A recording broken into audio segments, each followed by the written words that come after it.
All right, everybody. Today, we have a different kind of topic for you on this SDP. Although, at any point we are welcome to take questions of any issue that's related to the self-determination program. Or my birthday, but my birthday is not nearly as interesting as the self-determination program. Want to remind everybody about our conference and to give you two pieces of exciting news related to our conference.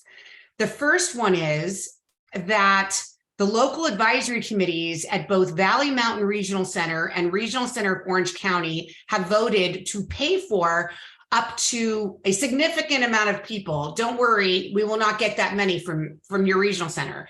Basically, if you're from Valley Mountain or Regional Center of Orange County, you are coming to our conference paid for by your local advisory committees. And we will be getting out registration information on that. But if you are from either of those regional centers, congratulations, that's going to be great for you. We are hoping that if you sit on a local advisory committee in a different regional center, that you might consider doing the same. I know that advisory committees also are having a little bit of a hard time figuring out where they want to spend their money. And this is a great way. It's not going to actually cost you that much because we don't get that many people from each regional center. I would guess 40 to 60 is the most you'll get from any regional center. So it's not going to be a huge amount of money, but you might want to think about approving some funding for that too. It's just very seamless, everybody from your regional center. So I wanted to remind everybody here today to register for the conference. It's going to be great. The second thing is that tomorrow there is a very important something called the Little Hoover Commission. The Hoover Commission is a commission that is appointed by the governor to look at important issues in the state of California. And they are doing a set of hearings on the developmental disability system. And tomorrow there was a hearing on October 13th that Tim testified at, as well as Elizabeth Gomez. And you can watch a video of that hearing as well as watch the hearing tomorrow. They do ask for public comment at the end and give people a chance to speak. The hearing is specifically about racial, ethnic, and geographic disparities at regional centers. So it is online. It's not in person. We will, if someone could maybe, Kira, if you could get the link for the Little Hoover Commission and throw it in the chat so that people know how to register. It's completely open to everyone. All right, so today there it is. Thanks, Ed. Ed got it in already. You need to register, but it's like super easy to do and you get right in. It's going to be a fascinating topic tomorrow. They're having 10 people on a panel, including myself, who are thinking about big solutions to the problems of disparities, from, better oversight to is as what Tim calls it, the broken traditional system. If that's not working, what else should we try? So it's going to be a very interesting conversation. And then there's an additional hearing on November 10th that will feature the Department of Developmental Services and some regional center executive directors who are going to be sort of responding to these ideas and responding to some of the concerns that have been expressed at previous hearings. All right, but today, did I miss any other announcements I should be making? I can't remember. I think you got them all, Judy. Okay, thanks, Ed. Today, we're having a very specific topic. Many of you have heard that DVU, along with a lot of other disability rights organizations, was pushing for a law or a bill called Assembly Bill 1663, the Probate Conservatorship Reform and Supported Decision-Making Act in the state of California. And that bill passed and became law on September 30th, signed by the governor. And it's very exciting that this happened. And because I like literally left on October 6th for Nepal and didn't have a chance to tell everybody, this is our first opportunity to really go through what that law means, what its impact is going to be for people served by regional centers, as well as how it impacts the self-determination program and what that's all about. So we're here to provide you with some of that information. I was hoping to not be, DVU was not going to be the only group that's presenting on this, but unfortunately, because I just got back from Nepal and we kind of planned this late, I wasn't able to grab any of our other great partners, but want to give a particular shout out to Disability Rights California and the important work that they did to get this law passed, as well as the ACLU, the State Council, the California Association for Nursing Home Reform, the California Community Living Network. I can't remember. I'm sure there are many others that I'm forgetting of groups. Nina, who am I forgetting that are co-sponsors? I can't. Oh, you're not a. Can you make Nina a co-host? Sure thing. I will also pop the page of our Support Without Courts website that has the co-sponsors on it in the chat. Perfect. And awesome. Okay. I'm sure I'm forgetting some very, very important co-sponsors, but these are, oh, good, Nina. DREDF, yes, the Disability Rights Education and Defense Fund, DREDF. Yeah, and there were a lot of important individuals who helped. It was a great collaboration. Yeah. All right. And Free Britney, I'm sorry, I just wanted to make sure we said Free Britney. I don't know if you said them. I did not. Oh my God, yes. And we will talk a little bit about Free Britney in our presentation. Okay, so let me share my screen and start the presentation. Present standard. I don't know, but I think standard. Are you seeing the screen, everybody? Nope, I am. It looks like it's stuck, Judy. It is. Stop sharing. Escape. Okay, that is very odd. Present. What does standard mean? Autoplay. Presenter view. Let's try presenter view. Oh my goodness. All right, hold on. I don't use Canva. I may need you guys to share Canva at some point, but enter full screen mode. All right, now what are you seeing? Looks perfect, Judy. But it's not moving. Huh. That's weird. It's not moving. Hey, can someone else do this? I'm pulling it up right now. I want to make Okay, great. Because I don't normally use Canva. So there's obviously quite the trick to doing it that is not your traditional boring PowerPoint. Share. Okay, just one moment. I could also download it as this PDF if I need to. Okay, 1 second, Judy. Share screen. I have to say hi to Jane. Hi, Jane. So great to see you. Please ignore my 47 tabs, folks. How's that look, Judy? That looks great to me. Perfect. Very good. Okay, so I'll just tell you when to switch to the next one. All right, so we're looking at the changes to conservatorship laws and the introduction of supported decision-making. Marking, oh my God, marking, it's supposed to say making, shows you that I've been a little busy and I kind of have a lot, there may be typos in this. Go ahead to the next slide. Okay, so just so that you know, Assembly Bill 1663 was authored by a spectacular guy named Brian Madeshine, who represents the Northern San Diego County, and it was signed by Governor Brown on September 30th. Governor Newsom? Not Governor Brown, Governor, see, I should never have written this freaking thing. Will you please change this? Because this is terrible. I will, Judy. The wrong governor. Do you have access to change? I don't know if you have access to change. Do you want me to do it right now? Or do no, it doesn't matter. It's Governor Newsom because I'm not very sleep deprived people. It was championed by, as we said, many different groups, including the Free Britney movement was an endorser of this, and Britney Spears' lawyer. And why don't you go to the next page where we're talking about, so I don't see Governor Brown in here because I'm like, that is so wrong. Okay, what does AB 1663 do?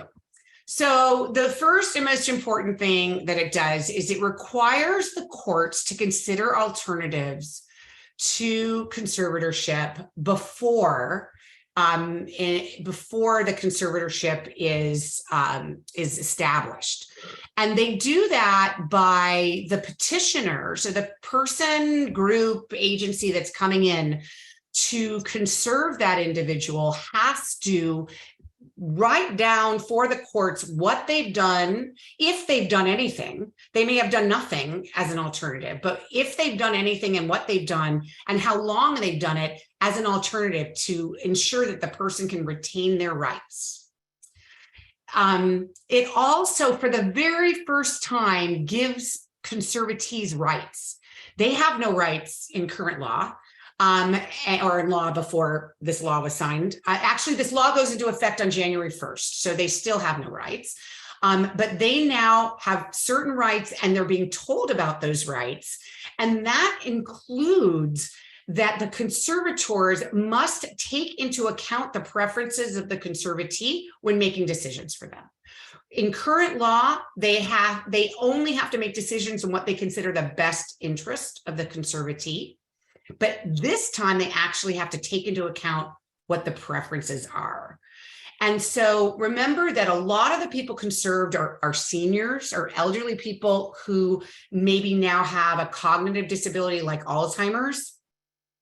But maybe earlier in their life, they expressed tremendous preference for do not put me in a nursing home, like my mother who had Alzheimer's, never put me in a nursing home. Or it may be a person with intellectual disabilities who said, I want to live on my own, or I want a job. You have to consider their preferences and take that into account when making decisions. You also must inform the conservatee about decisions that you're making, which you're not required to do in current law. The other thing it does is it makes it easier to end conservatorships in certain circumstances.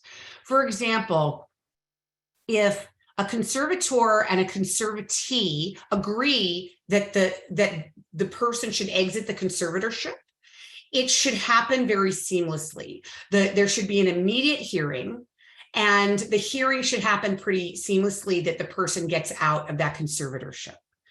It also is, it's also very important to note that if a conservatee, a person who is conserved, expresses at any point to anyone that they want to get out of their conservatorship, that the courts are required to have a hearing about that. So many of you may know about the case of Britney Spears. She had been asking for 13 years to get out of her conservatorship, and it took that long to get a hearing. So if the person says, I want out, then there should be a hearing and you are allowed to present how you are going to be able to live your life with support. So even a person who requires a maximum amount of support in making decisions can still get out of their hearing because still get out of their conservatorship because they are able to show that they have capacity with support. One of the most important things that the bill does is it establishes supported decision-making as an alternative to conservatorship for the very first time in state law. Supported decision-making exists in 18 other states and in many countries like Canada and Australia and Peru. But this is the first time it is in law in California. Some of the laws are very progressive in other states, like Texas. In Alaska has a great supported decision-making law, where we are really, California is this very progressive state, but it's taken us a long time to get to this point. The other thing that it does, I'm going to explain supported decision-making to you, but one of the things that it does is one of the things that the law does is it provides $5 million to create a supported decision-making technical assistance program. That funding is provided to the State Council on Developmental Disabilities, who is going to work with the Disability Rights California and some of the Mind Institute at the University Center for Excellence at the Mind Institute in Sacramento to hand out grants to community-based organizations, to school districts, to regional centers, to others, to educate communities about supported decision-making. So you'll be hearing more about those grants in the next year. If you're a community-based organization or a regional center or belong to a school district that might be interested in getting one of these grants, please, you're gonna hear about it in the next 6 months. Okay, next slide, please. Oh wait, there's a slide of what it does do first. There we go. Oh, no, that's it. Sorry, never mind. I put this together so fast sorry. Okay, what does it not do? I want to just get that out of the way because there's been a lot of rumors. Ryan Duncanwood has been reaching out to me because he believed, and this rumor is around there, that this is abolishing all conservatorships. It does not abolish any conservatorships, none. If conservatorships are in place, the conservatorships will stay in place. There will be some changes to current conservatorships in that when the court investigator comes out, in current law, they only meet with the conservator. Now they are required to meet with the conservatee as well. And they're also required to say to the conservator, are you taking into account the preferences of your conservatee? It does not require anybody to use supported decision-making as an alternative. It just provides that option. You do have to say what alternatives you tried before a new conservatorship is established, though. And it doesn't take away the power of the conservator. Conservators still have very broad, significant powers over virtually every decision a person with a disability makes. It does not reduce their power.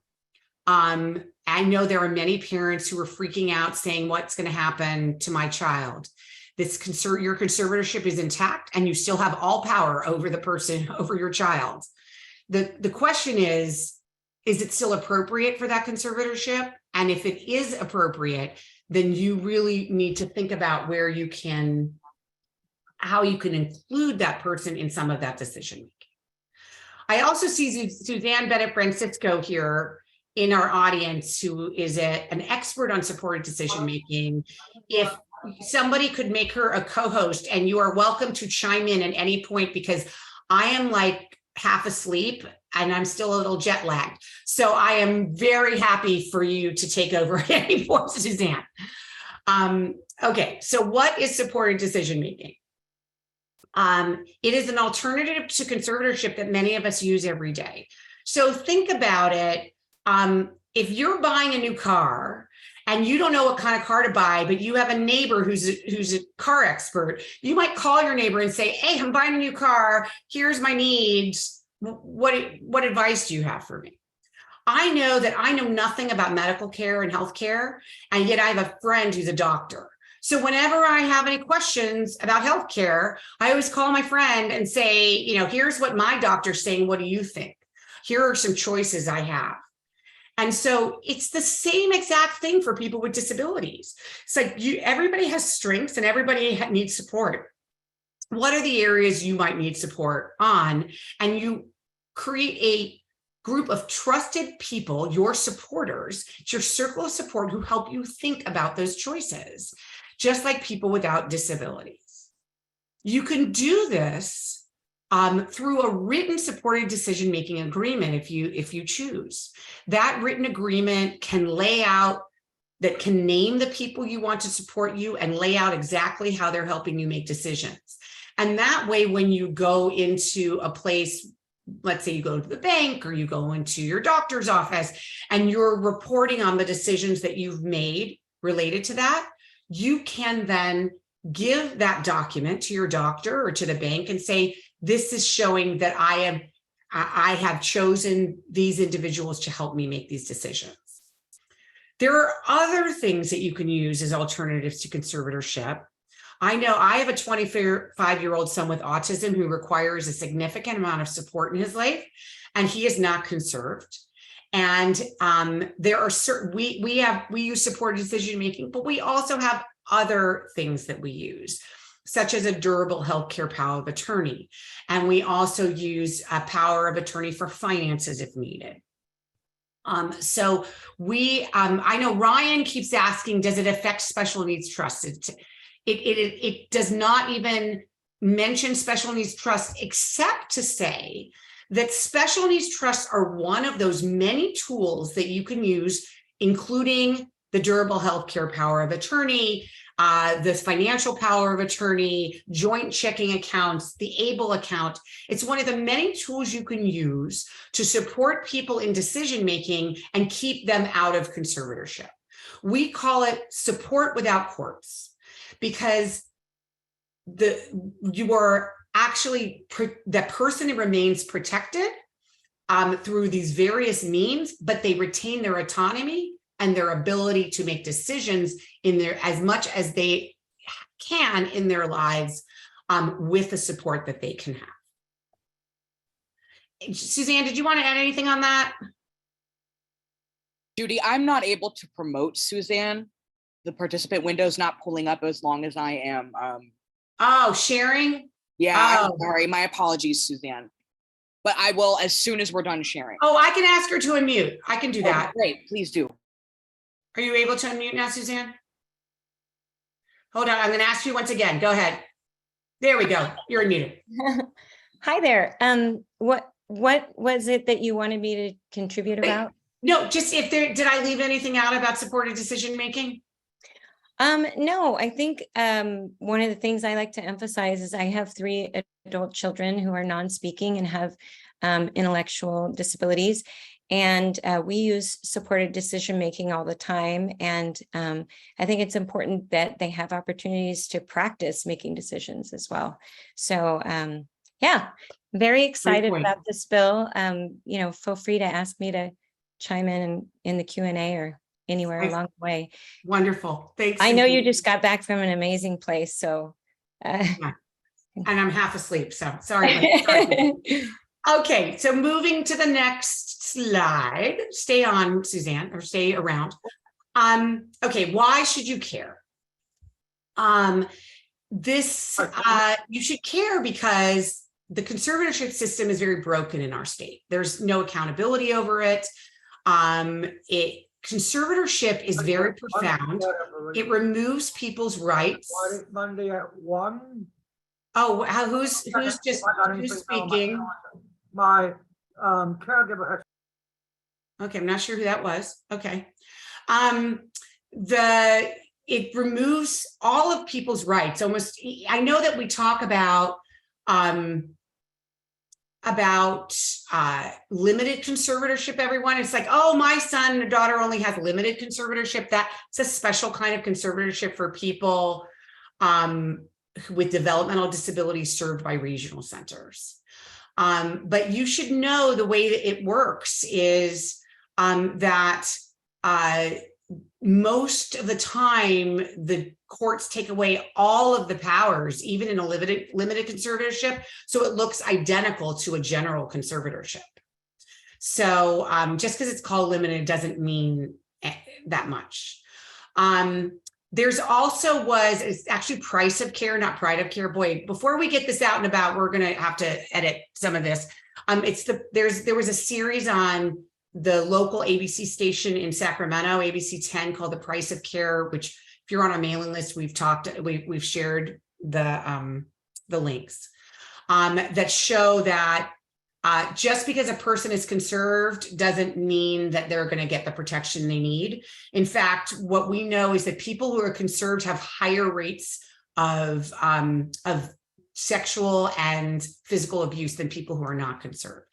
And the point of supported decision-making is that it is very similar to self-determination. When you have choice and control over your life, you are able to then learn that you can say no to things. If you are constantly being told, comply, comply, comply, and we will make decisions for you, you don't know that you're not sure that you can ever say no to anything. My son is like this sometimes. He had a lot of ABA therapy, which, by the way, I'm a fan of ABA. I'm not here to criticize it, but my son was saved by ABA. But it got to a point where now he just thinks that there's a right answer to every question, when many questions are it's your opinion. And so it's really important to empower people and have them making decisions from the youngest age. The other thing that we want to mention is that remember that people who are conserved by the courts. You're not conserved by your parents. You're not conserved by your brother or sister, or even by a public guardian or professional. You're conserved by the courts. And the courts can take away or change that conservatorship anytime for any reason, and they don't even have to give a reason.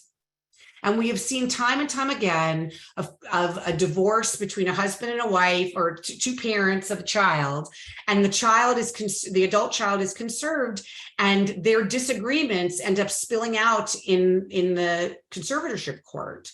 And the judge getting sick of the disagreements and taking away conservatorship from both of the parents and giving it to a professional. So now you have a total stranger who is the conservator. We also know, by the way, that DDS, the Department of Developmental Services, is the conservator for 413 adults in the state of California. And they usually, in every one of these cases, they assign the regional center to be the conservator. And we believe that there's an inherent conflict of interest between a regional center being the conservator and being the actual gatekeeper of whether a person gets services. And what we found out from the ABC 10 series is that 86% of the people that DDS conserves are living in congregate settings, group homes, nursing homes, institutional-like settings. So they're not in the self-determination program. They're not living on their own with supported living. They're living in the most restrictive possible settings. And so, we really need to rethink the concept of conservatorship and use it only as a last resort. Next page. Also, why care? This is the tie to support to the self-determination program. And what we really wanted to talk to you about is that, I'm talking to the parents out there. You parents are choosing self-determination, hopefully for the right reasons. It's not just to be able to take advantage of the system and to get your kid more services. You should be, and I'm talking about parents of adults. You should be wanting self-determination because it's person-centered and empowers your adult child, to be able to have freedom and autonomy and responsibility for their future. And so being conserved is a little bit of the opposite of self-determination. We really need to look at self-determination and supported decision-making as going hand in hand. Because I have heard through the concept, I hear a lot on our SDP Connects of parents saying, but I'm the conservator of my child, so we don't need to do a person-centered plan because I make all the decisions for my child. And so obviously that's a very big concern that, the person-centered plan it's not a conservator-centered plan, it's a person-centered plan. And so even if you are the conservator of your child, you need to do authentic person-centered planning, and their preferences should be there. We also need to recognize that, the community, that first of all, I meant to say this, you're not going to be alive forever. And you need to create a circle of support for your adult child. And self-determination does that. And so does supported decision-making. And so it gives you this great opportunity to be able to have your adult child live the life that they want for their future. And the other final thing that I want to mention is that both supported decision-making and self-determination presume competence. It is strength-based. It's not deficit-based. And we talk about that a lot when we train on person-centered planning, that it's not about what you can't do, but what you can do. And that is exactly what supported decision-making is. So, even if you are conserved or you are the conservator for your adult child, You want to make sure that as you're moving forward in the self-determination program, that you are still being person-centered and you're not taking away the rights of your adult child to make their own choices in their lives. And can I just say something Yeah. really quick, is that I think a lot of parents conserve their adult child because they think they have to. And I think that a lot of people don't realize that conservatorship is not a cape, and it doesn't protect people from isolation and law enforcement situations. And like you said, a lot of stories we hear about people in congregate settings that are abused in those isolated situations. And we have so many years of studies that talk about how self-determination improves people's psychological health, that they have a better quality of life, they're more community integrated, and in fact, that women with intellectual disability are better able to recognize and resist abuse. And so I just always point out that really what helps to keep people safe is to practice making decisions and having choice and knowing what to do when they're in those isolated situations. So of course, for conservators and for those who are not, it's very important. Thank you. Appreciate that. And if I can add to that, Suzanne, thank you so much. I just wanted to note that Judy a second ago was talking about like a line of succession after the parents die. Mm-hmm. And something I found 2 years ago when we were doing work around conservatorship and supported decision making is that a lot of parents who choose to conserve do so under the impression that they can elect a successor who's going to care about their child just as much as they do, who's going to be involved in their lives, whether that's a sibling or a cousin or someone who's very trusted. And while AB 1663 means that they do now have to consider a conservative's preferences, the reality is that setting up a line of succession for a conservatorship is not a guarantee that your next person in line is ever going to become a conservator. Very frequently, when the court has to appoint a conservator, they will appoint a professional. And that is not necessarily someone who knows your child the way that you know them or the way that someone who you would like to support them knows them. So I just wanted to get that out there. Yeah, and statistics bear that out. We know who is conserved among regional center clients. We actually have no idea how many people are conserved in the state of California because courts are not required to keep that data. We do know how many regional center clients, and there's over 50,000 regional center clients who are conserved. And what we know is who their conservators are, and over half of those conserved are conserved by total strangers. They're not conserved by family members or friends. They're conserved by strangers. They're conserved by professional conservators, the regional center, or public guardians. So if over half are being conserved by total strangers, we need to have some pause in this process and know that you as a parent will not live forever. And you will not, unless you're a ghost, you will not be able to choose exactly who the successor conservator is. We did get something in our law that tries to improve that, where when the conservator either resigns as the conservator or dies, that the court must now ask the conservatee, number one, do they want to be conserved anymore? And number two, who is their preference for the new conservator? In whatever way they can communicate that, as opposed to the courts just making the decision willy-nilly. I did notice that somebody put in the chat, Heather put in the chat, a conservatee, a person who's conserved can petition the court to have a different conservator. You are correct, but I want to talk about Britney Spears in that regard. Britney Spears, who's a multimillionaire, who has access to tremendous resources, and has a lot of capacity, never had a capacity hearing, by the way, before she was conserved. Took her 13 years to get the court to change her conservator, 13 years.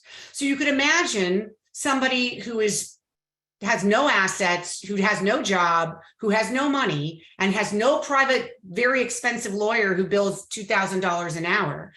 They are not going to get their conservator changed. It is not an easy process. So just because something can happen doesn't mean it does All right, next slide, please. So if you want to know more, we have created a really cool website about the bill, which we now need to update to say it's now a law. We will get that done before the end of the year when the law goes into effect on January 1st. It's called supportwithoutcourts.org.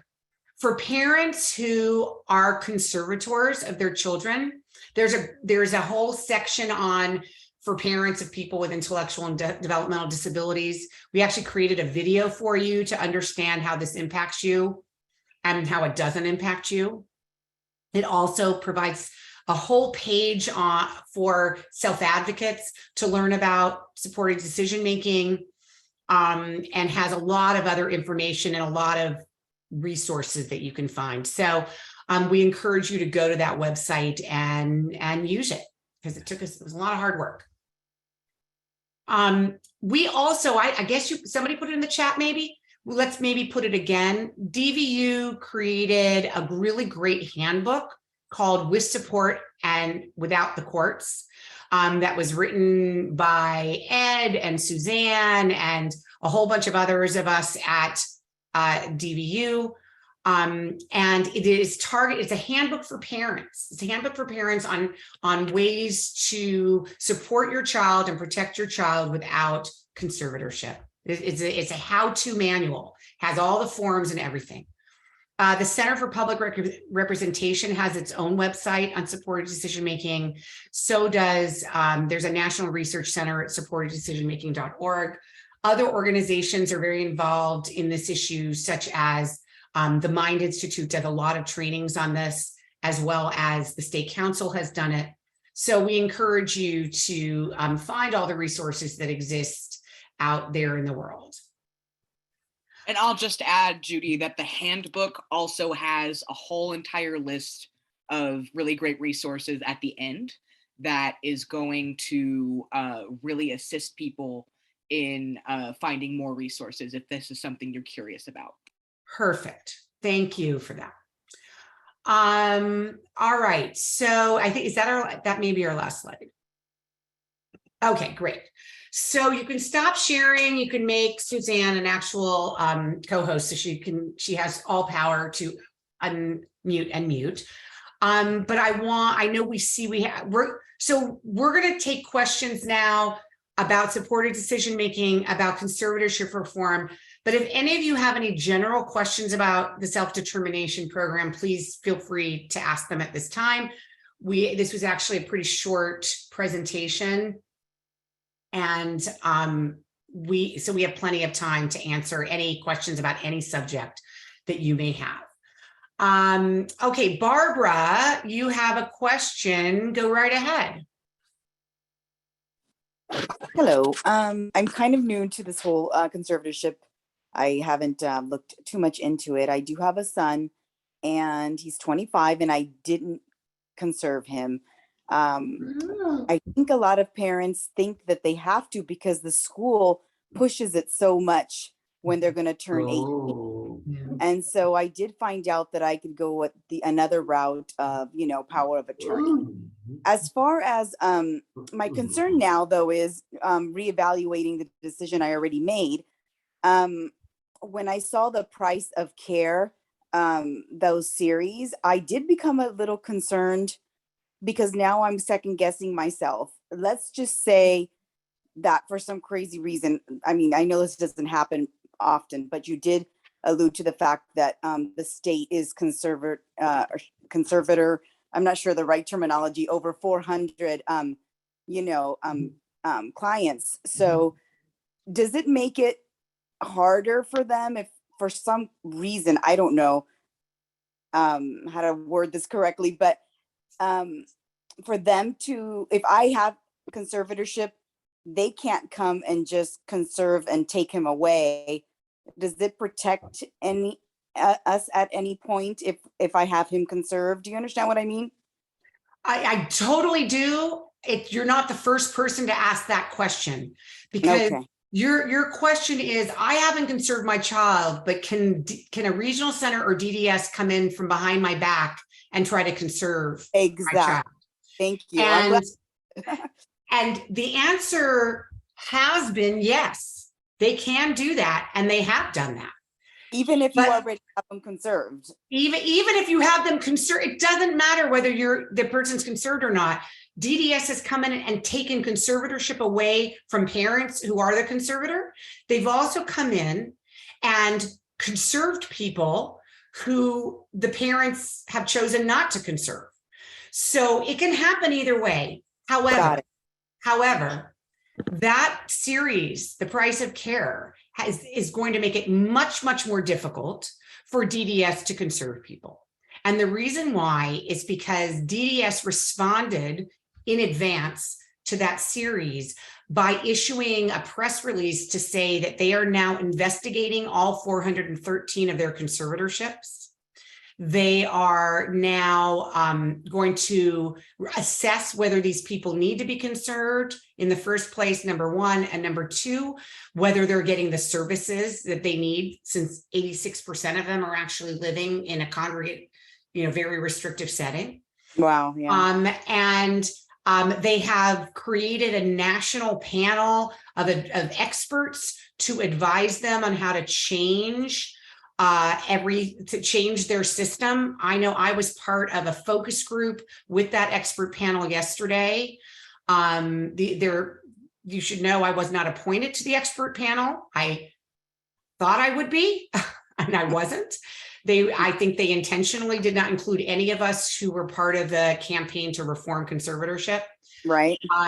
But they have some very good people on this panel. I mean, from other states, some from Disability Rights Texas, from Disability Rights Ohio. These are individuals who truly understand this issue. And they're going to issue by the end of the year a set of recommendations for DDS. I can tell you what I told them, that I don't believe DDS should be allowed to be conservator to anyone. Exactly. Yeah. I believe it is an inherent conflict of interest for a regional center to be the conservator. I agree. And anything short of that, any reform short of that, is not acceptable to me. Now, I was the only one who said this, so I don't know how much other people support my ideas, but I did say that. I can tell you that there were other people, and I'm happy to name them if you want to know, who seem to be just fine with the status quo and believe that conservatorships are really important for a whole bunch of people. Lourdes wants to name. Well, for those of you who are very involved in the ARC of California, they were one of the folks who support these conservatorships and are, although they believe in supported decision making, they seem to not have as great a concern. I can tell you that the State Council and Disability Rights California were on this, who were also expressing significant concerns about DDS being conservators. Folks may not know that there's a special part of California law that allows the State Council to make an emergency decision for an individual if needed. And almost no one uses it. It's a totally underused service that the State Council can provide. So let's say somebody is about to be evicted from their home because their SSI checks got screwed up and they can't make their rent and they have no place to go. Well, the State Council can get involved and help that person make decisions to clear up whatever happened with their rent, clear up maybe a medical, with healthcare, there shouldn't ever be an issue around healthcare, because not only can State Council help to make healthcare decisions, but regional centers have the authority to sign off on surgical procedures, emergency procedures, anything having to do with healthcare on a one-time basis. And they should be doing that. That is, there are physicians at every regional center who, many of whom are fantastic people who really can help to educate. It's often hospitals that, we're going to amputate the leg. We're not going to intubate the person. We're not going to give them a transplant. And it is often those physicians at regional centers who are advocating for better healthcare for their clients. And you don't have to be conserved to be able to get that advocacy by the regional center. So I think there's lots of tools in place that exist. But I do understand your question and your concern about a regional center coming in, because they have done it.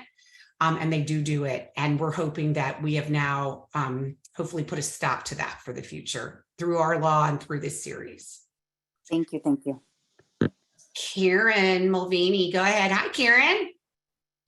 I'm just about to violently agree with you, Judy, on it's just a conflict of interest for an entity that is managing budgets to also be assigning benefits, you know, and being that participant conservator in an IPP meeting.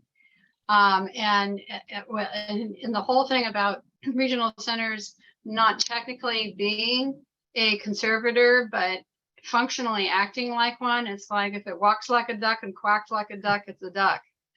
So I really agree with you. The problem is when you reach out to the professional conservator community, you know, for those of us that really don't have family resources for someone with complex needs, they're not educated in our system. And they cost like $140 an hour. And maybe they can pay bills, but they don't even know what to do when an agency that's providing supports for a client won't let them see their client. And so that's a real concern.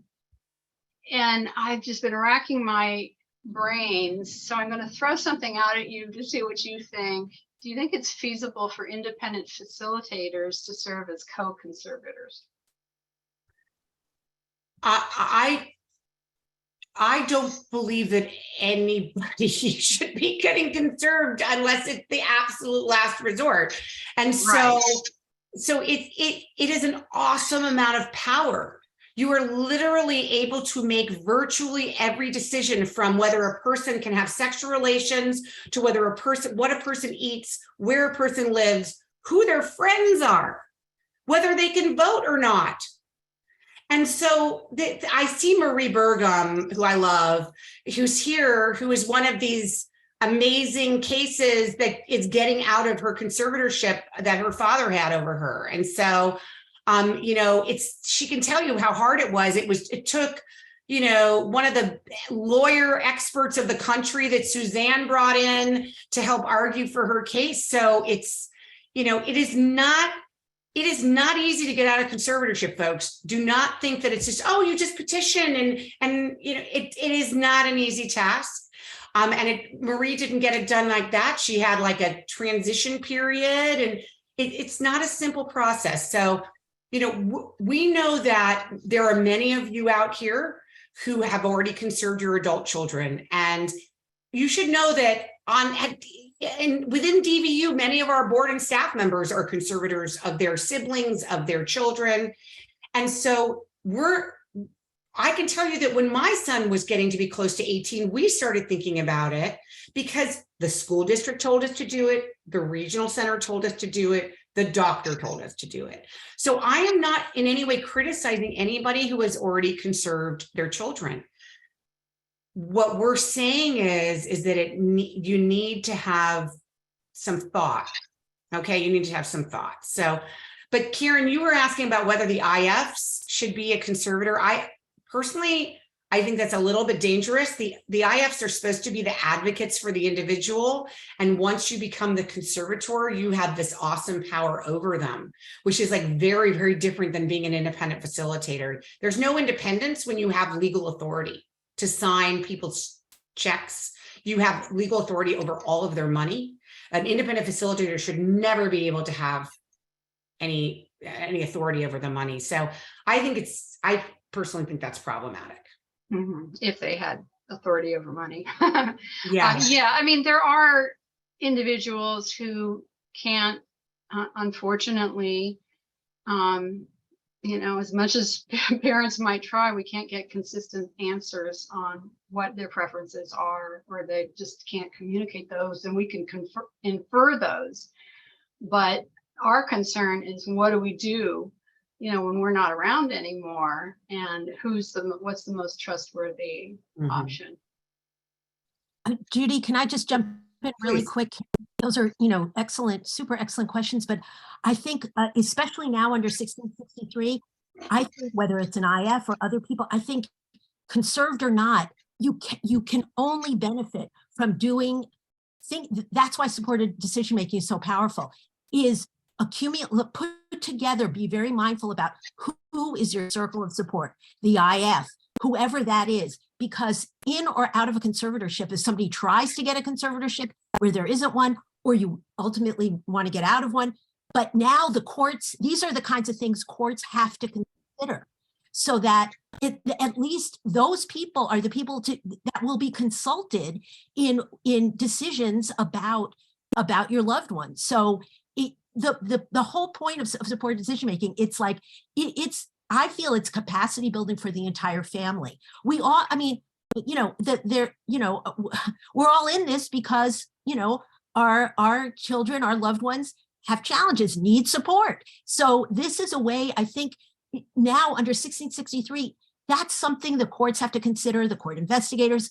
Having that, I think, will be, you know, and it's another way to show this is a family who's got their act together. They are supporting their loved one in the least restrictive way, but in the full supportive way. So I think it's something to now consider. I think it kind of really gives, it kind of weaponizes, you know, supported decision making 1663. So I guess I just wanted to offer that. Thank you, Nina. That's great. Fernando Preciado, go ahead, Fernando. Hi, Judy. Can you hear me? I can. Hi. Now living in California. Oh, yay. Yeah. Although someday I will visit you in Peru. I'm not in Peru and probably won't be back. Oh, okay. Oh, well. Anyway, here's my my question. Just a second. Had a different alarm. The question that I have is for those of us who were initially duped, because I couldn't put it any other way, duped into going, you have to be into conservatorship because you're not going to be allowed at your kids' health examinations. You won't be allowed to this, you won't be allowed to that. We eventually went the route of conservatorship. Mind you, he has a limited conservatorship, which I know that it doesn't really matter if it's full or limited. We were now looking into possibly, I don't know, maybe exiting that.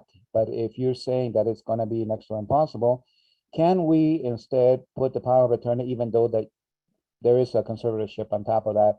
Can we have an agreement with my son where he and my wife, who is a conservatorship for him, can he somehow relinquish only those specific things that we feel are needed, like, for example, financial, health-wise, don't know, maybe another one, but we don't want to have power over who he sees, who he has friendships with, who he has sex with, who he marries, or anything like that, because in those respects, we want to be able to get him more independent than ever, so that we can go ahead and somehow have a kid who, although he's in the self-determination program, and he does have autism, is there any way of making sure that only those areas are actually covered versus having the entire conservatorship?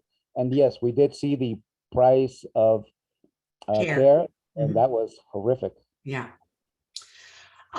So Fernando, if you are a conservator, you do not need anything else. You are all powerful. You don't need a power of attorney. You don't need any other device because you already have all the power.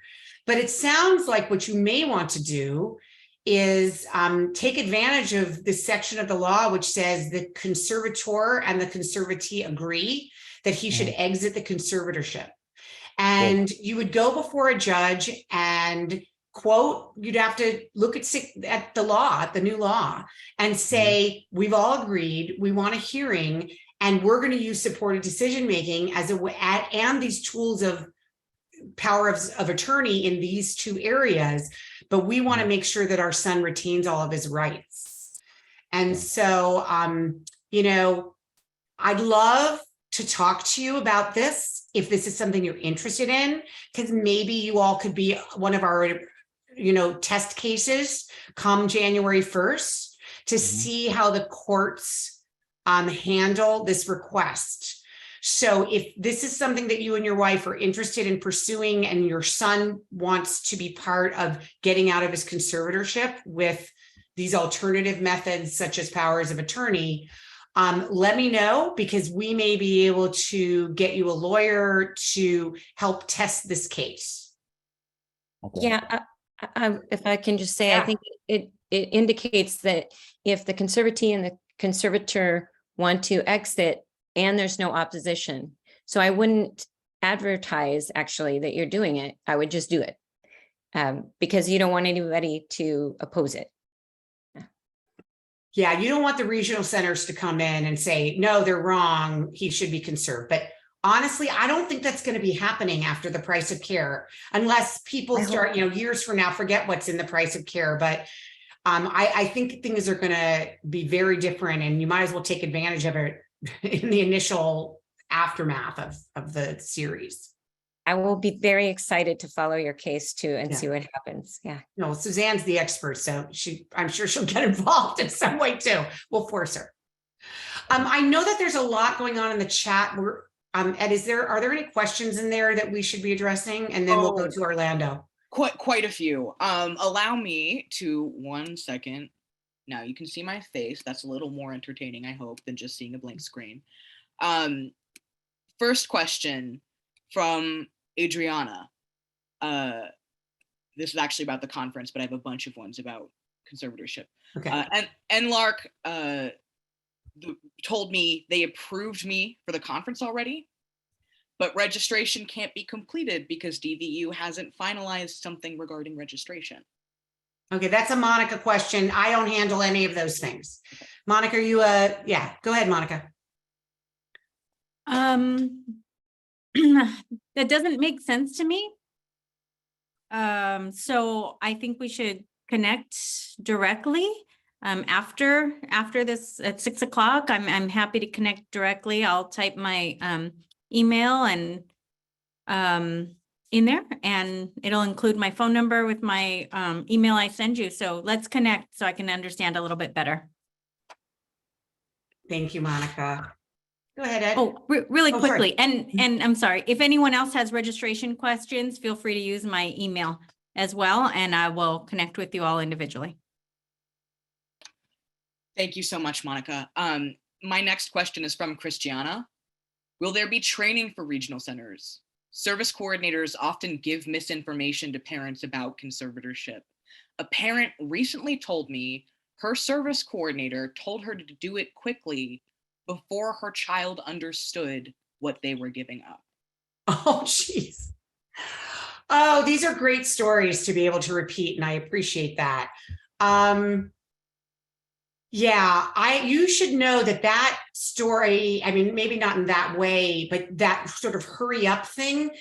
I get lots of calls from parents who are like, my kid is 17 years old and 9 months, and I'm freaking out that the day they turn 18, something terrible is going to happen and I won't be able to help them.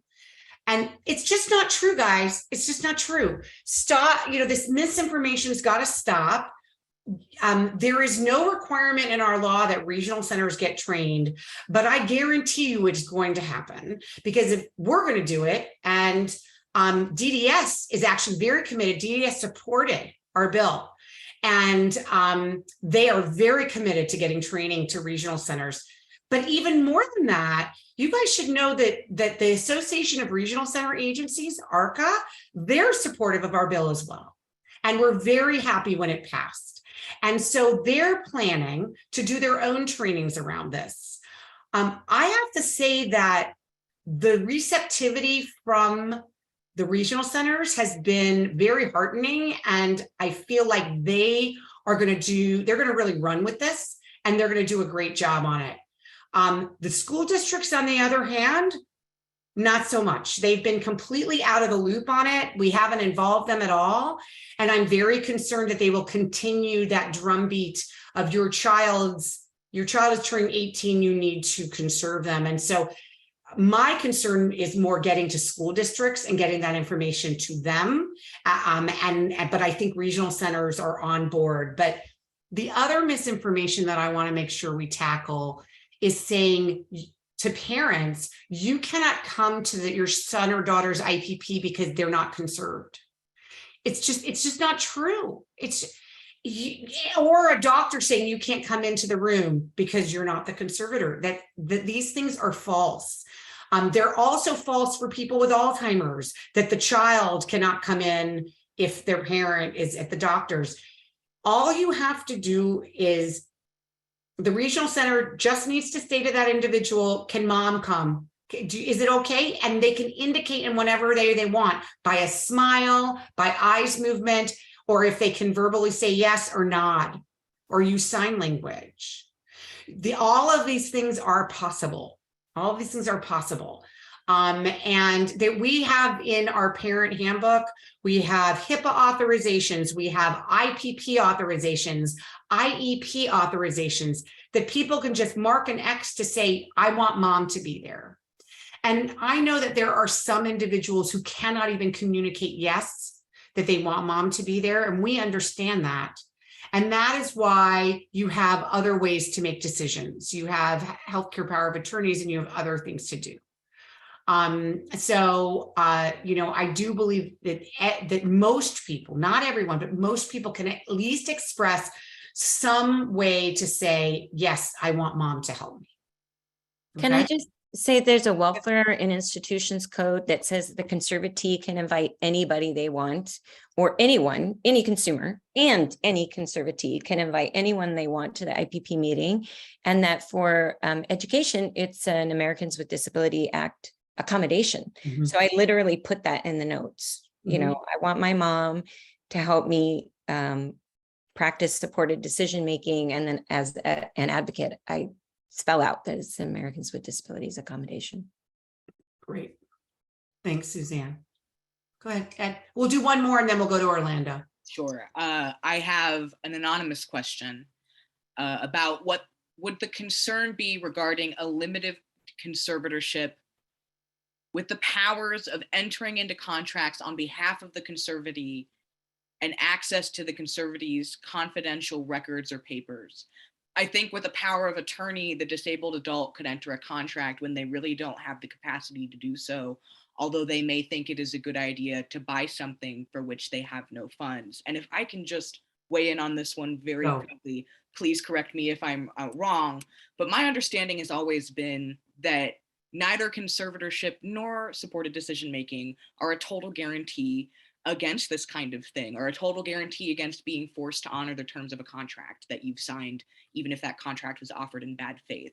What Judy has said time and time again is, if you're in a supported decision-making situation where someone perhaps makes a poor decision and then wants assistance with getting out of that issue, you can shame the person who took advantage of someone who didn't necessarily know what they were doing when they signed that contract, who didn't fully understand the terms.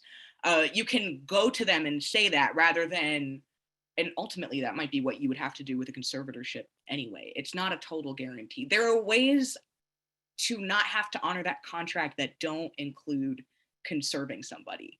Judy? Yeah, so you, you know how you have the terms of agreement that you get all the time with 8,000 words and you just click yes and you never actually read those terms? Next time you get one, read them. And you'll see that the very last line is that I made this decision with full understanding of what I'm signing. And so a person with a disability who is signing a contract without a full understanding actually has the legal right to get out of that contract.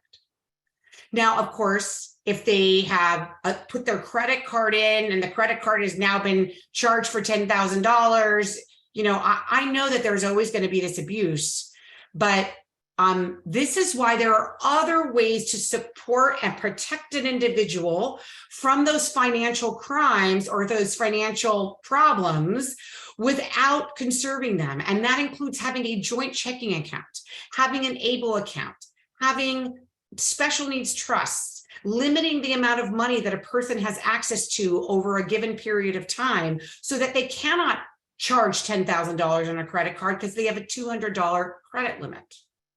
And the number one way to fight this abuse, by the way, is what Suzanne said, which is circles of support. If you have unpaid people in your life who are watching out for you. I'm talking about not talking about your paid staff, but unpaid people in your life. And that includes family, that includes friends, that includes coworkers, it includes neighbors. They are the number one way to prevent abuse. When my son, he still lives at home, but we're hoping he'll move out in the next year or two, please. That when he moves out, he's going to live in a house in a neighborhood where we used to live. And we know all the neighbors, we know all the people around there, and they will be his natural supports. So if they see someone coming in and out that they're suspicious about, they'll text us. They'll text me. If they hear some screaming they're concerned about, they'll text me. And so it's that you want people who are not paid to be in there, who are not paid to protect themselves or other paid staff, to be part of people's life at all times, knowing that there are lots of parents who never set that up, and then they die. And then now this person is older, they have no one in their lives, they have no unpaid people. So this is where I say to the regional centers, this is your job now. It is your job to get unpaid people in this person's life. It is your job to put them in the community, to help them meet people. My friend Howard McBroom, who sang me happy birthday, his parents are no longer alive. He has no family, but he has one of the most robust groups of unpaid people in his life. He has his book club, he has his church, he has me, he has his disability rights friends. We are always looking out for him or helping him when he asks us for help on lots of things that he's doing in his life. And he has created that circle himself. Now, if he couldn't have done that, that is why we have service coordinators. They shouldn't be just gatekeepers. Service coordinators' job is to also make sure that people have others in their lives who are there to watch out. And so, we always have to remember that instead of saying, well, this person's got nobody, so we should just take away all their rights. How about trying something else first? And if that fails, and if this person is really not getting what they need, okay, maybe that's the last resort and they need to be conserved. But in most cases, we never try anything else. The first go-to is conserving them. I'm going to unmute Orlando O'Shea and give you a chance. Go ahead, Orlando. Thank you. This is all very interesting. I've been taking notes. So I'm a parent of 2 adult regional center clients. I'm also the newer, little less than 1-year-old vice president of Family Advocates United, which used to be at the Sonoma Developmental Center site. I really love all of these changes. I think they're great. One thing that I did want to bring into the space, my daughter is not conserved. She's in college, and I help her a lot just with support. My son is conserved. He left home at 18. He spent 3 of those 5 years at DDS crisis homes. He's tried to integrate into community twice. It hasn't worked. He has 3-in-1 staff and very high behaviors. And so one of the things where my conservatorship has been very important is, for instance, in one placement where he was being abused, regional center didn't want to move him. The placement, everyone wanted me to just be quiet, basically. And I was hearing from staff he was being abused. I was complaining to community care licensing. Finally, in the end, all of these substantiated reports started coming out that yes, this was abuse. And but a lot of what happened is they tried to, they even asked for my conservatorship. They were trying, both of those organizations were really trying to limit my power to really get my son out of what I knew was a very dangerous situation. And I knew he had to get out of that. And in the light of day, everybody would agree with that in the end.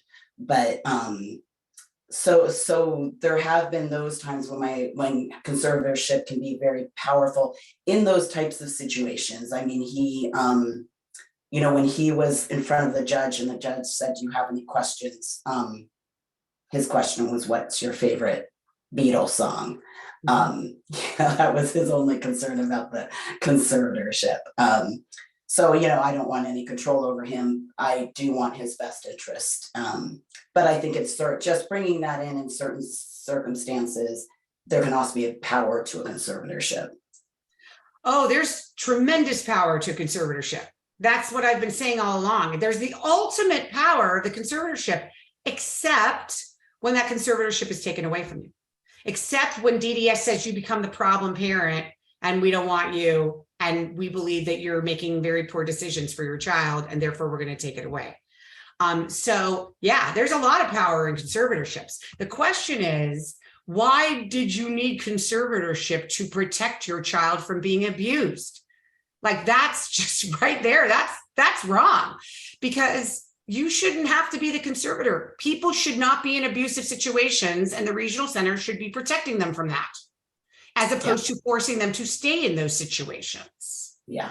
So it is, so that is my concern, is that why did you feel, well, I'm the conservator, so I can make the decision, when it's just, the bottom line should be, doesn't matter, consumer getting getting abused, things need to change like today. Yeah. So I see Dora Contreras, like she wants to comment on what you just said, Orlando. Go ahead, Dora. You can go ahead and unmute. There you go. Yes, I have something to say to that young man. I was put in the same situation, and parents that have their children in care facilities, care homes, have very limited access to their loved one when it comes to decision making. In order for me to taper my grandson's medications, because he was over medicated, I was told by his primary doctor that he was over medicated, that they were killing him. I went to my regional center, my service coordinator, to Cindy Mix, to the top, only to be told that care homes are licensed, that the regional center really cannot have too much say in those types of decisions. So I understand what he just said.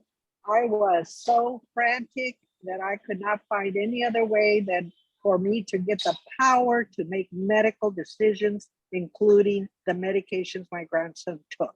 So I understand those care homes, they're state licensed. They will not listen to parents. Some of them don't welcome parents. They see them as a nuisance. Those of us that are there, I was there every week for my grandson. I picked him up every weekend so I could see what was going on. They are not well cared for in those facilities. I am testimony to that. Yeah. And so that in that circumstance where your grandson was over medicated, Dora, you having a durable healthcare power of attorney, and you should be getting the support from the regional center on these kinds of things, that which you didn't, I know, but that durable healthcare power of attorney gives you the authority to decide that person's medication. You should know that my son, who is not conserved, I have durable healthcare power of attorney, and my husband does too. We make all of his medical decisions. He doesn't sit and talk about psychiatric medications with the doctor. We do. But he has a whole range of other choices in his life, for sure. And so, we made the decision that healthcare was like the one thing that we felt we really needed to have authority over for him, at least at this point in his life. He could grow, he could change, and who knows. But at this point we have that, and that's okay. But we didn't need to completely conserve him. You should know that I have this from multiple perspectives. Not only do I have a son with disabilities, but I had a mother with Alzheimer's who suffered for 8 years from Alzheimer's. And by the end, really, she couldn't, the last 2 years, she didn't recognize me or anybody else.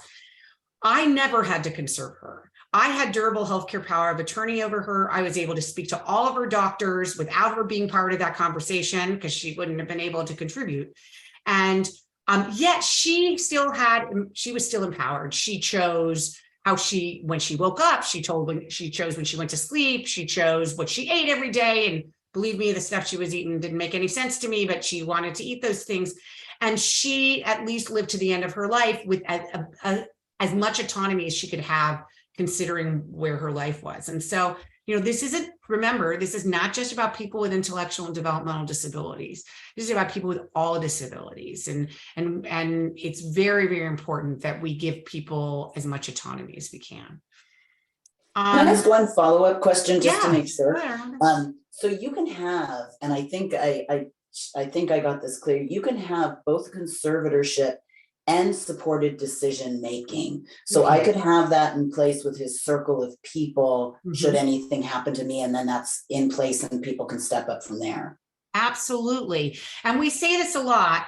In the law, by the way, we had very specifically in the original bill, we had very specifically that people, even under conservatorship, should be practicing supported decision-making to the greatest extent possible.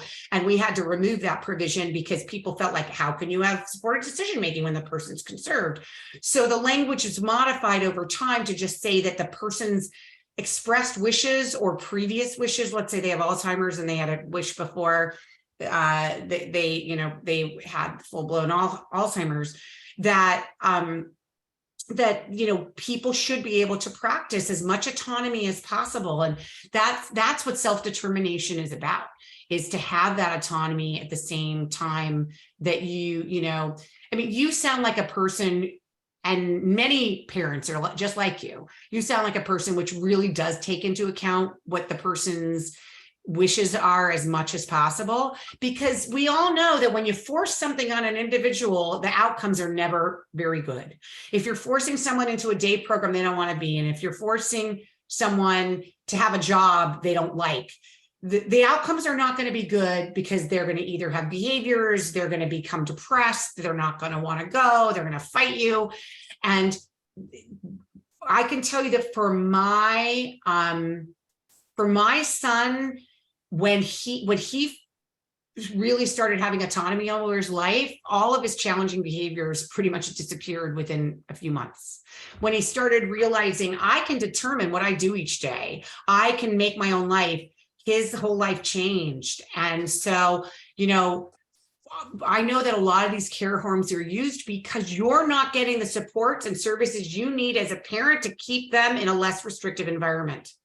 And that is why they go to these horrible care homes, because, you don't know what to do. They may be very, very aggressive and you cannot handle them at home, or they're hurting themselves or they're hurting you. And I am very sympathetic, having been through that, very, very sympathetic. The question is, how do we keep them in the least restrictive environment, knowing that they're going through this crisis? Or if they end up having to be in some sort of care facility, how do we make it so that it's only a week or two, as opposed to months and months or years and years on end? And once people get into these care homes, it's very hard to leave. So, there's a lot in our system that are very problematic.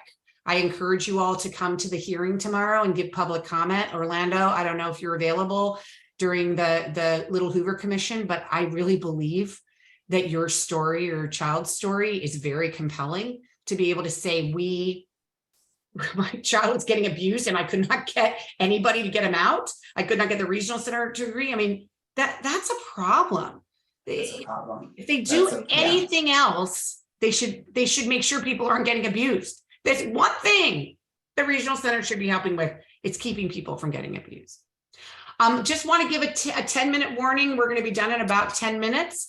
And so we'll take a few more questions though. Rick, are you ready to speak? You can go ahead and unmute. And I'm also going to unmute Jan. I'm seeing you're still muted, Rick. So while you're getting prepared, oh, there you go. Go ahead, Rick.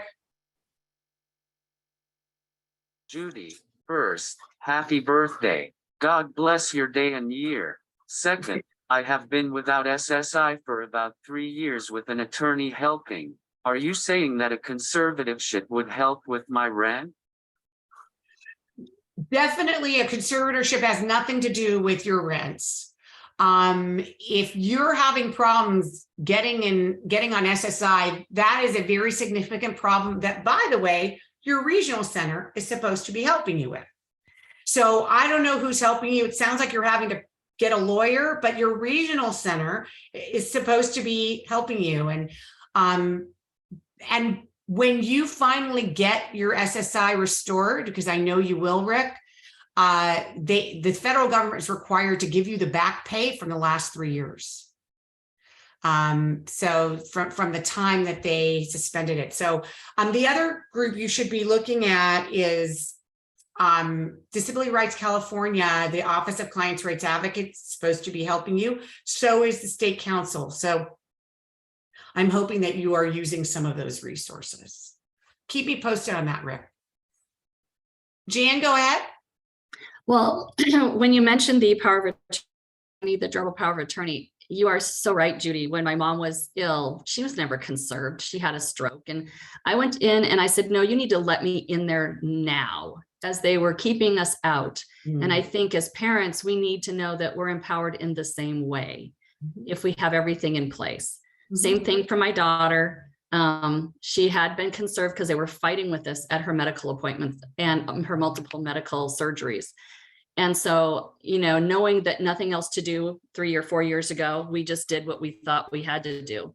And so it's the same thing now. They always want, well, is she conserved? Well, I don't know if we can talk to you. Can you tell her to say yeah? Can you tell her to talk to us? I go, hey, Sarah, tell him you can talk to me. You know, I mean, so I don't think the medical community is going to catch up too quick.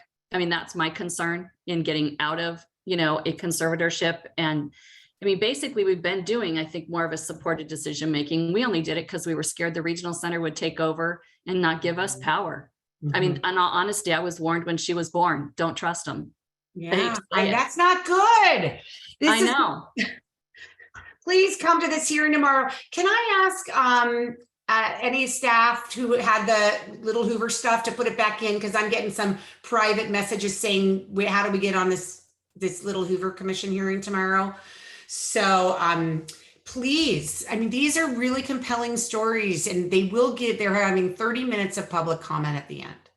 And that's not a lot. You'll each get 3 minutes, and they're not going to have everybody, but please join in and talk about how, you know, nobody should be told when your daughter is born that you shouldn't trust the regional center.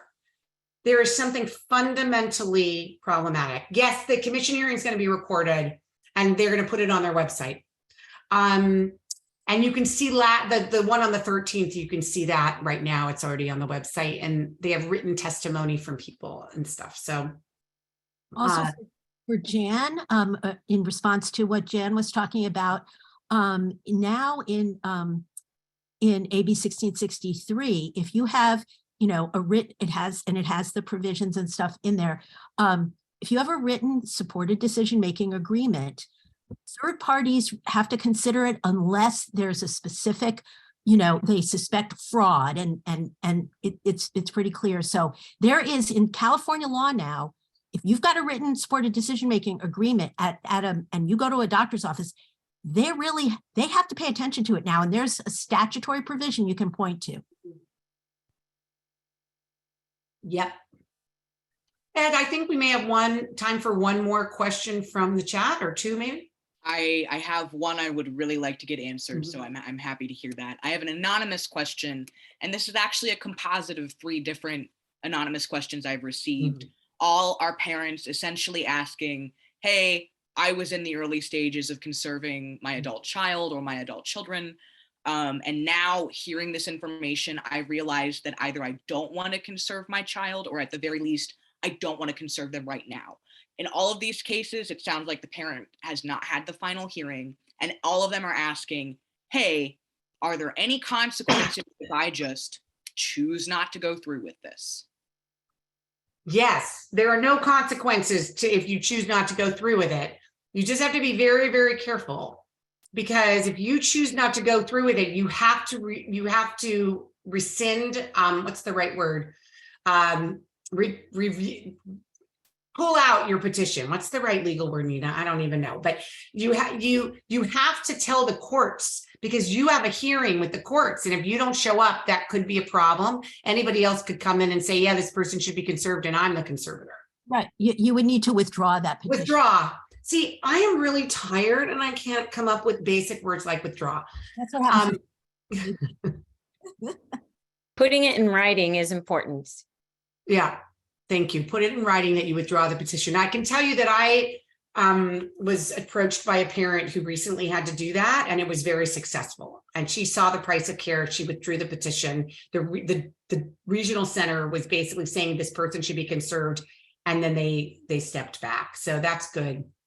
Somebody is making a point about that AB 1616.3 is not, they were told by some lawyer that it won't go into effect until the appropriations fully funded. That is incorrect. They may be thinking about last year's conservatorship reform bill, which was 1194. That is the case that there are many parts of that bill which did not go into effect. Our bill is not the case. Our bill is funded. We have $5 million to create the supported decision-making technical assistance program. And all the other provisions are going into effect. So Our bill is not subject to appropriation like 1194 was. Right. It's very, very different. And I know people are saying, how do we get out of conservatorship? We may need to do some training on that, Nina, at some point. We'll come up with a training with Disability Rights California. We're not lawyers. Well, Nina's a lawyer, but she pretends she's an environmental lawyer, which doesn't get you anywhere in probate court. Retired, right, retired. But there and hopefully with the funding for technical assistance program, and also there's also the self-help assistance program within the court system itself too. Courts now are supposed to actually provide information on supported decision-making when you go to court seeking a conservatorship. So there's, hopefully that will also help. But I think that, hopefully a lot of organizations, people like Suzanne, people like us, will get out there and be, get assistance to provide training in all of this stuff. Wonderful. Thank you. So it is 6 o'clock. We want to thank everybody again for joining us today. And we're not done with supported decision making. We're obviously not done with self-determination. Please come to our conference. We'd love to see all of you there. It's going to be particularly awesome. And go ahead and register, especially if you're from Valley Mountain Regional Center or from Regional Center of Orange County. All you do is enroll, put that regional center down, and you're in. So very easy, and we hope that will take place at other regional centers too. So thank you all. We'll be back in a couple of weeks. Our next one, it relates to this, I'll just say it. Our next topic is about how to ensure that as you get older, as the person with the disability gets older and the family gets older, that there is some sort of plan as you've moved on. And we have two great experts who are going to talk about that, who are great at special needs trusts and pooled trusts and all that kind of stuff, who understand what it means to do futures planning. So, and it relates to the self-determination program. So thanks everybody. I'm going to go party like I'm still 59. Next time I see you, I'll be fully 60. So bye everybody. Take care.